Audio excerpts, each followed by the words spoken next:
Kalau kemarin kita sudah mempelajari terbentuknya ikatan ion ya.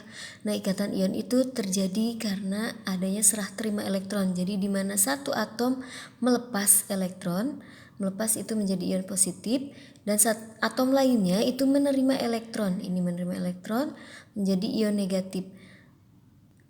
Nah, itu ikatan ion ya. Terjadinya antara unsur logam dengan non-logam. Nah, sekarang bagaimana jika yang berikatan itu merupakan unsur non-logam dua-duanya ya? Nah, kalau dalam tabel periodik, unsur non-logam itu yang abu-abu di sini ya. Nah, yang ini. Sedangkan yang orange ini unsur logam, ini non-logam. Nah, pada unsur yang sama-sama non-logam ternyata terjadi pemakaian bersama elektron. Nah, ini ya. Jadi pada unsur non-logam, Ibu ulangi ya, terjadi ikatan kovalen. Ikatan kovalen itu merupakan ikatan yang terjadi karena pemakaian bersama elektron. Jadi analoginya seperti kalian dengan teman sebangku kalian ya. Kalau misalnya kamu bawa minuman, sedangkan teman kamu bawa makanan, nah itu makanan dan minuman itu akan dipakai bersama atau saling sharing ya untuk dimakan bersama-sama.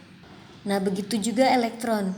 Jadi jika unsur A dengan B yang sama-sama non-logam itu kekurangan elektron, maka elektron yang dipunya oleh mereka itu akan dipakai kedua unsur tersebut.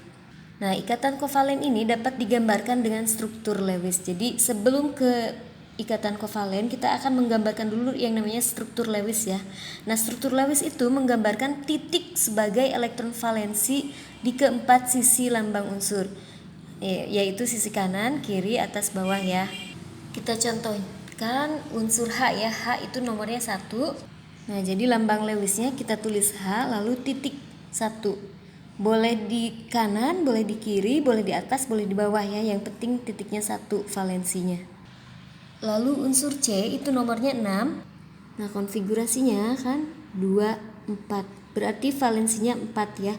Jadi digambarkan unsur C itu lambang Lewisnya 1, 2, 3, 4. Nah, ini harus dituliskan di keempat sisinya ya, kecuali kalau ada 5. Jadi kalau 5, 1, 2, 3, 4, 5 gitu ya. Lalu 7N ya ini. Nah, konfigurasinya 2, 5. Lalu kita tuliskan lambang Lewisnya 1, 2, 3, 4, 5. Nah, jadi di sini ada yang sudah berpasangan ya. Nah, ini namanya pasangan elektron bebas, disingkat PEB. Nah, yang belum berpasangan atau yang masih jomblo, ini yang nantinya akan digunakan untuk berikatan atau dipakai bersama-sama.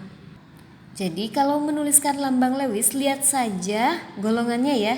Contohnya ini C, golongan 4. Ini kan valensinya 4 ya. Nah, ini C, golongan 4. Jadi ditulis 4 titiknya. N, golongan 5, berarti tulis 5 titiknya. O, golongan 6, berarti 6. F, golongan 7, berarti 7 titiknya ya. Nah, sekarang kita akan menuliskan contoh ikatan kovalen pada molekul H2. Jadi yang pertama kita tulis dulu struktur Lewisnya ya. Jadi H tadi struktur Lewisnya, lihat ya golongannya ya. H itu golongan 1, berarti valensinya 1. Kita tuliskan di sini 1. Nah, karena H-nya ada 2, kita tuliskan H yang 1 lagi. Nah, ini sama valensinya 1. Nah, ini kedua elektron ini akan dipakai bersama. Jadi elektron ini satu dari H, satu dari H yang lain itu dipakai bersama oleh H yang ini. Lalu H yang ini itu memakai bersama elektron yang punyanya dengan punya temannya tadi. Nah, jadi inilah yang dipakai bersama kedua unsur tersebut. Nah, ini yang akan menjadi ikatan. Jadi kalau digambarkan ikatannya, ini elektron dari H yang 1, ini yang satunya lagi. Nah, ini ikatannya kayak gitu ya. Lanjut ya, kita tuliskan ikatan kovalen pada molekul F2. Jadi F dengan F ya, F2. Nah, kita lihat golongannya.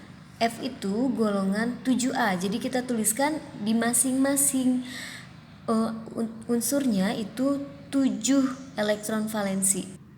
Nah, tuliskan di sini 7, di sini 7 ya. 1 2 3 4 5 6 7. 1 2 3 4 5 6 7. Nah, jadi ini yang dipakai bersama, yang belum berpasangan ya, yang dipakai bersamanya yang belum berpasangan. Nah, sekarang pada molekul O2 ya, atau oksigen, berarti O-nya ada 2 ya.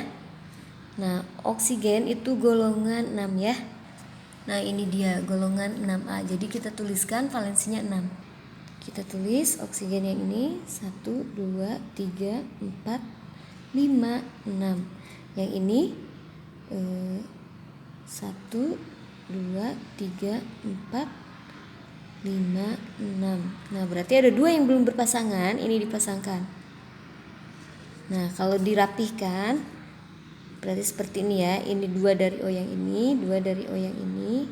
Nah, dipasangkan. Oke. Nah, ini. Nah, satu lagi ya, ikatan kovalen pada molekul N2. N itu golongan 5A.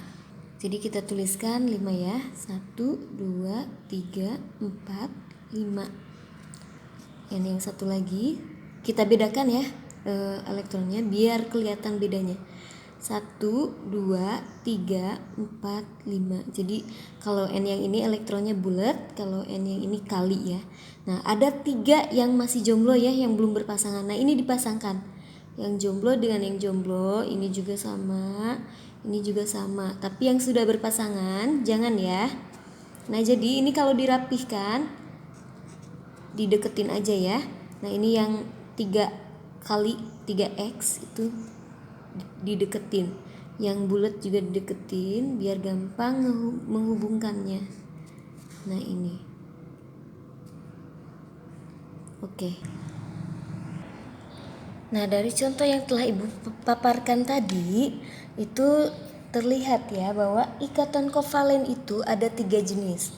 Ada ikatan kovalen tunggal, itu jika masing-masing unsur menyumbangkan 1 elektron untuk dipakai bersama. Contohnya ini ya, F2. F yang satu nyumbang 1 elektron, F yang satu lagi nyumbang 1 elektron. Lalu H2, ini sama-sama 1 ya masing-masing unsurnya.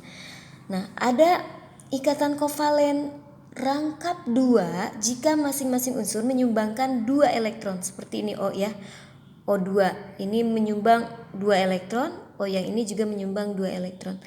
Ada ikatan kovalen rangkap 3 jika masing-masing unsur menyumbang 3 elektron. Seperti N2 ya, masing-masing N menyumbang 3 elektron, 1 2 3, 1 2 3.